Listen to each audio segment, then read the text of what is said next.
This story is titled, My Fiancé Made Fun of My Career at Her Office Party. I broke off the engagement right in front of everyone. Hey everyone! Before we jump into today's video, I need your help. We've noticed the channel is losing some traction, and subscribing is one of the best ways you can support us. It's quick, free, and it helps us keep bringing you awesome content. Your support means the world. Let's keep this channel growing together. Thanks so much. Now let's start the video. Hey Reddit, I've been sitting on this for a while, trying to make sense of what went down, but I eventually decided to post it. 30 male, work as an electrician. I'm not gonna sugarcoat it. I love my job. Sure, it's not the kind of thing people put in movies or brag about at fancy dinners, but I've been working with my hands since I was a teenager, and it's what I'm good at. I didn't just stumble into this either. I worked hard to get here. I spent years going to trade school, juggling side gigs to afford my tools, and putting in long hours as an apprentice to learn the ropes. I had to prove myself every step of the way, especially in a field where your reputation can make or break you. I've spent countless hours mastering circuits, panels, and wiring, and there's something incredibly satisfying about fixing something broken and seeing it work again. Plus, I've built a pretty good life from it. I run my own small business, where I handle everything from home repairs to custom lighting setups for businesses. It wasn't easy getting to the point where I could be my own boss, but it was worth it. Now I have a nice truck, loyal clients, and I'm saving to buy my first house. It's not flashy, but it's honest work, and I wouldn't trade it for anything. I've always been proud of where I am, but I'll admit, I've had to deal with people looking down on what I do. You know the type, the ones who think real success is sitting in a cubicle or having a long title like Senior Executive something something. I thought my fiancée, Lisa, 30 female, wasn't one of those people. Lisa and I have been together for about 4 years. She works in corporate marketing, which is a world I don't really understand, but always tried to respect. She's ambitious, driven, and polished in a way that made me feel like a regular guy standing next to a magazine cover. She's the kind of person who plans everything, from our weekend brunches to our 5-year goals. I liked that about her. I thought we balanced each other out. Me, the hands-on problem solver, and her, the polished go-getter. In the beginning, Lisa would tell me how much she admired my work ethic. She'd say things like, I love how passionate you are about what you do, or, you're so good with your hands, it's impressive. I ate that up because it felt good to have someone in my corner, especially someone like Lisa, who could have had her pick of any suit and tie type, but went out of her way to pursue me. I remember asking her once why she was so interested in me, and she said, because you're a real man. But now that I'm looking back, I think there were signs that she didn't really respect me or what I do. It's just that I ignored them. For example, there was this one time when we were talking about future goals, and I said I wanted to expand my business, maybe hire a couple of guys to work under me so I wasn't always on the job myself. Her response? That's cute, babe. You'd be like a little boss. I laughed it off at the time, but now it feels like one of those comments that wasn't as innocent as it seemed. Then there was the way she talked about her own career. She'd go on and on about how hard it was to get where she is, how she had to prove herself in a male-dominated industry, and how she's always working twice as hard as everyone else. Don't get me wrong, I respected the hell out of her hustle. But looking back, I realized she never really asked about my work in the same way. Like, she never cared about the struggles I had running my own business, or the times I had to work 12-hour days in someone's attic during a heat wave just to make ends meet. Still, I never thought it was a big deal. I figured we just had different ways of showing support. She was all about big, flashy gestures, posting pictures of us with captions like, so proud of my guy, while I was more low-key. I'd show up to her work events, listen to her vent about her boss, and make sure she had dinner waiting when she got home late. To me, that was enough. Things started to feel off earlier this year, though. Lisa got a promotion, and suddenly her life became all about networking and corporate events. She started talking about her colleagues constantly. This guy who's a rising star in the industry. That woman who's such a powerhouse. I noticed she didn't mention me as much anymore. When I asked about it, she brushed it off, saying, you're not part of that world, babe. It's not a big deal. That stung a little, but I let it go. I figured she was just caught up in the excitement of her new role. Then came the co-workers' holiday party. Lisa had been talking about it for weeks. She kept saying it was a big deal, and that it was important I come with her. You'll love it, she said. You'll get to see the people I work with and the world I live in. I wasn't exactly thrilled about spending a night with a bunch of corporate types, but I figured it was important to her, and I wanted to be by her side, so I agreed. As the date got closer, I started to feel more and more out of my element. Lisa was planning everything down to the last detail. what we'd wear, what time we'd arrive, even what kind of conversations I should prepare for. Just talk about your business, she said. People love hearing about small businesses. That should have been my first red flag. Why would I need to prepare to talk about what I do? But again, I brushed it off. I wanted to be there for her, even if it meant stepping into a world that felt completely foreign to me. The night of the party, I put on my one good suit and did my best to clean up. Lisa looked incredible, like she always does, in this sleek black dress that probably cost more than my monthly rent. When we got to the venue, I realized just how out of place I was. The place was decked out with fancy decorations. Everyone was dressed to the nines, moving through the room like they were on a runway. I was trying my best to play along, even though this whole thing feels like stepping onto a set of The Office. But, way less funny and way more fake. People are walking around in their overpriced suits and shoes, talking about brand initiatives and quarterly projections. Meanwhile, I'm just trying to keep my tie from choking me to death. Lisa's in her element, though. She's laughing, working the room, and introducing me to everyone like she's the star of the show. Honestly, I was kind of proud of her at first. I mean, she's good at what she does, and it's obvious her colleagues respect her.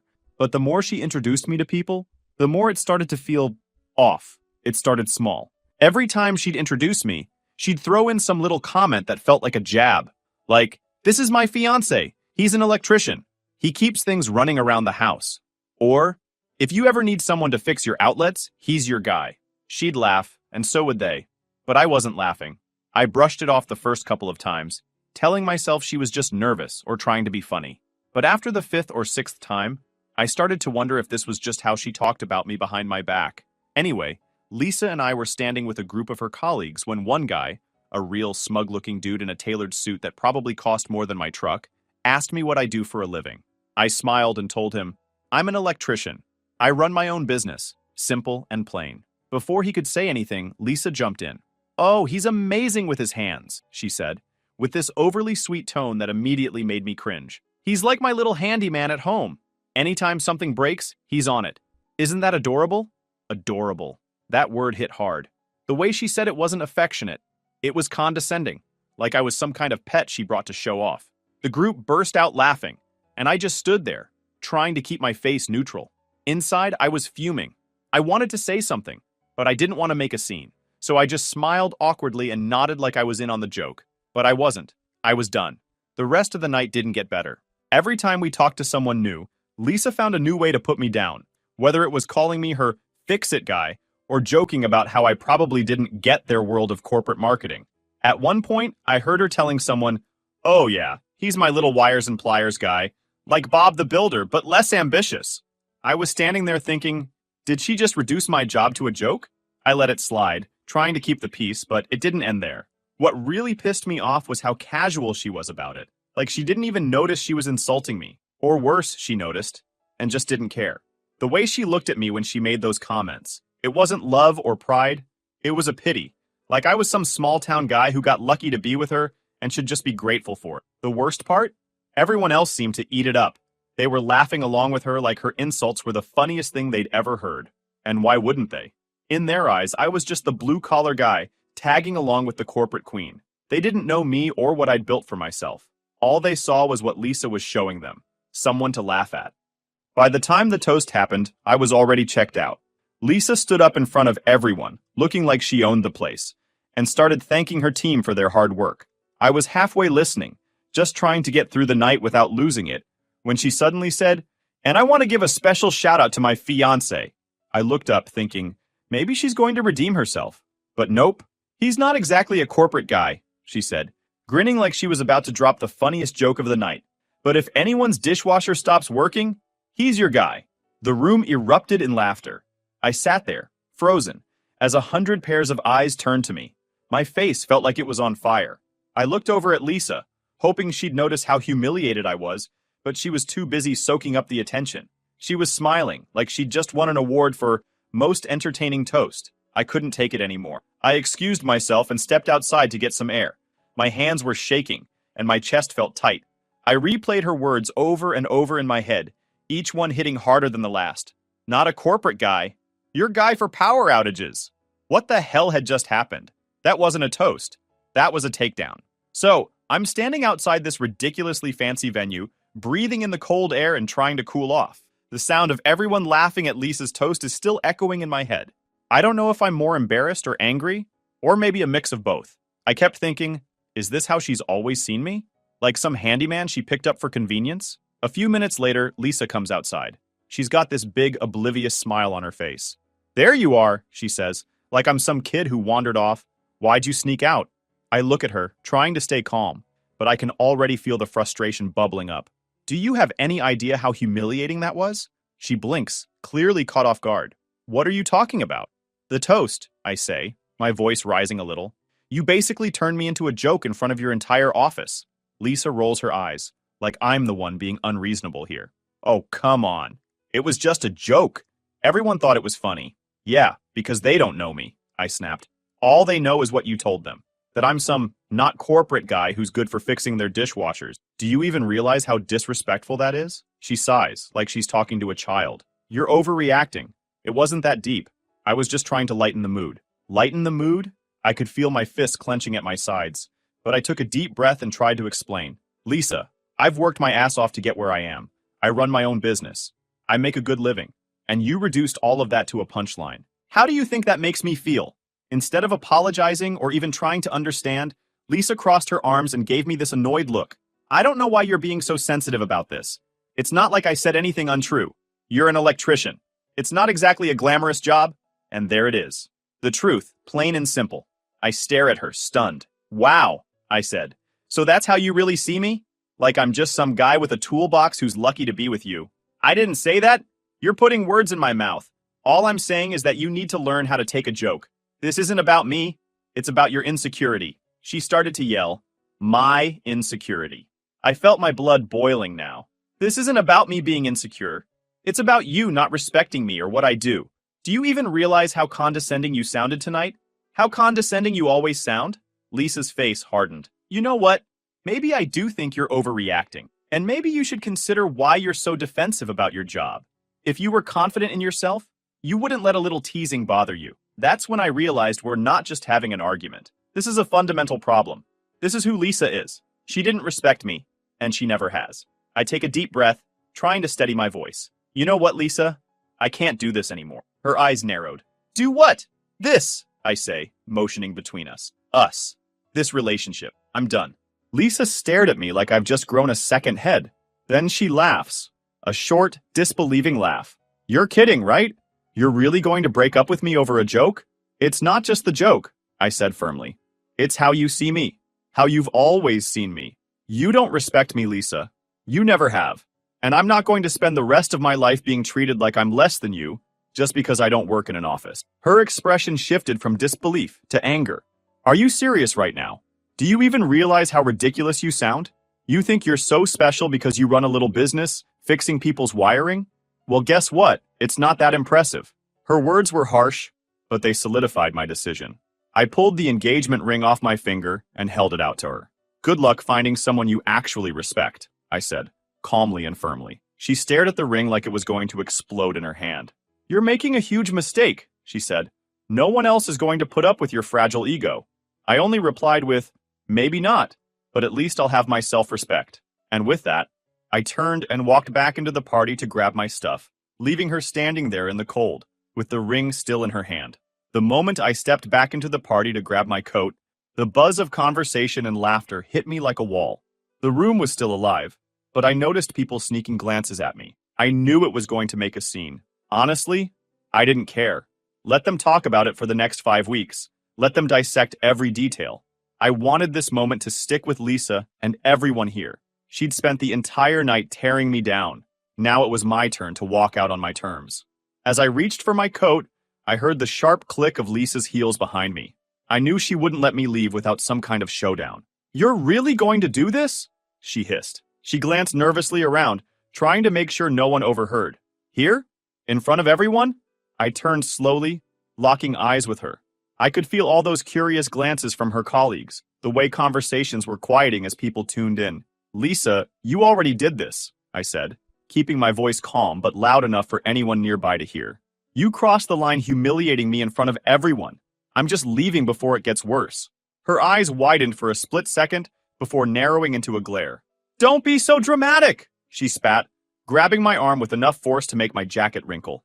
Her nails dug into my sleeve as she tried to keep her composure. No one even noticed. You're blowing this way out of proportion. I pulled my arm free and took a step back. Really? I said, raising my voice. Because I'm pretty sure half the room wasn't laughing with you after your little toast. They were laughing at me, and you made sure of it. That's not what happened, she snapped, her voice rising just enough to draw more attention. The hum of conversation around us dropped a notch. People weren't even pretending not to listen anymore. They were laughing because it was funny, she insisted, her cheeks flushed with anger. You're the one who's turning this into a big deal. I took a breath, steadying myself, and let the silence between us hang for a moment. Lisa, I said firmly, you turned me into a punchline. You made it crystal clear how little you respect me, and now you're acting like I'm crazy for being upset. Do you even hear yourself right now? Her face turned bright red, and not from embarrassment. This was pure, unfiltered rage. She crossed her arms. You're twisting everything I said, she shot back. I was trying to include you. You should be thanking me for making you part of the conversation instead of sulking like a child. Thanking you? You didn't include me. You mocked me. You made me sound like some dumb handyman who's only good for fixing your lights. That's not including me, Lisa. That's tearing me down so you can feel better about yourself. Before Lisa could respond, a voice cut in. Hey, is everything okay here? I turned to see one of her co-workers, a woman in a crisp suit, clutching, looking uncomfortable. Lisa whipped around to face her, putting on the fakest smile I've ever seen. Oh, it's fine, just a little misunderstanding, she said quickly, her voice an octave higher than usual. The woman glanced between us, clearly unconvinced. Well, if you need anything, she trailed off, giving me a sympathetic look before stepping away. Lisa's smile dropped the second her coworker turned her back.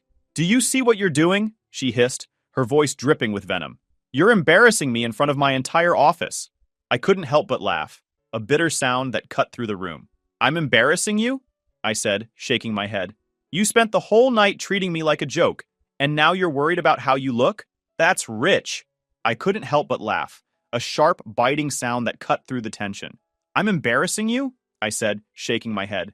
You spent the whole night treating me like a joke, and now you're worried about how you look? Unbelievable. Out of the corner of my eye, I noticed a tall man near the entrance watching us. He looked familiar.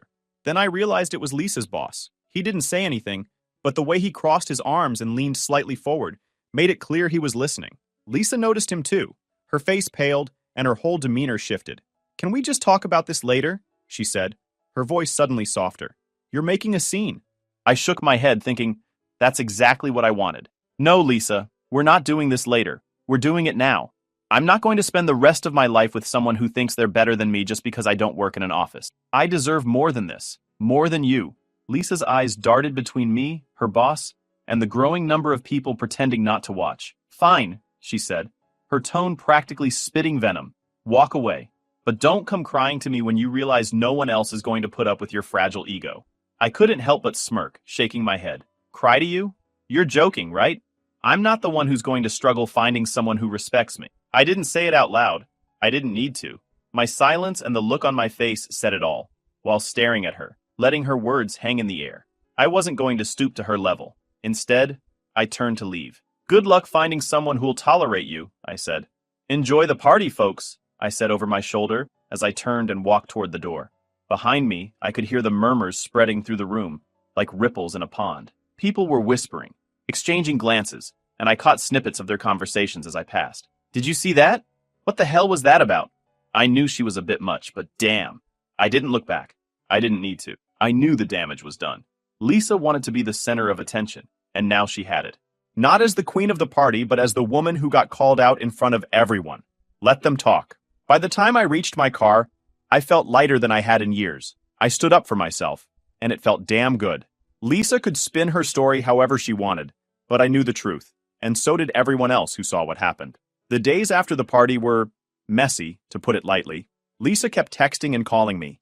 They ranged from, can we just talk about this, to full-on, you're acting like a child, and everything in between. I didn't reply to any of them. Honestly, I needed space. I needed to figure out what the hell just happened, and how someone I thought loved and respected me could treat me like I was a punchline. But Lisa wasn't the type to sit quietly. Oh no. By day 3, I started hearing from mutual friends. Apparently, she wasn't content to just blow up my phone. She needed to make sure everyone else knew her side of the story too. She's saying you flipped out over nothing, one of my friends texted me. Like, she's making it sound like you stormed out because you're too sensitive to handle a joke. Another one sent me screenshots from Lisa's social media. There it was in plain sight. A post about how she dodged a bullet because some people can't handle a strong woman with a sense of humor. The comments were filled with her friends hyping her up. You deserve better. He sounds so insecure. Good riddance. Insecure. That word kept coming up, and it pissed me off every time I saw it. I wasn't insecure. I was tired. Tired of being belittled. Tired of being treated like I wasn't enough because I didn't fit into her perfect little corporate world. A couple of days later, I got a message that stopped me in my tracks. It was from one of Lisa's co-workers, someone I barely knew but who had been at the party. Hey, I just wanted to reach out and say I'm sorry for laughing at that toast, she wrote. Honestly, I always thought Lisa talked about you in a weird way, like she was settling for you or something. I didn't realize how bad it was until the other night. You didn't deserve that. That confirmed what I'd started to suspect. This wasn't just a one-time thing. Lisa had been looking down on me for a long time, probably since the beginning. I thought we were equals, partners. But to her, I was just the guy with the tools, someone she could control and joke about when it suited her. I started replaying our entire relationship in my head, picking apart every moment that felt off. Like the time she introduced me to her parents and said, he's not your typical corporate guy, but he's great with his hands. Or the time she told her friends, yeah, he owns a business, but it's like, small, not stressful like my job. How did I not see it? How did I not realize she was never proud of me, never truly respected me? The real cherry on top came about a week later. I got a call from Lisa's best friend, Jen.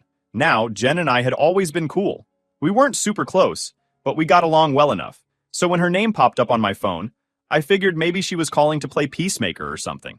But nope. I just thought you should know, Jen said. Lisa's been telling people that she settled for you because she thought you'd be easy to control. She said she didn't think you'd ever leave her because you'd feel too lucky to have her. She actually said that? I asked, even though I already knew the answer. Yeah, Jen replied.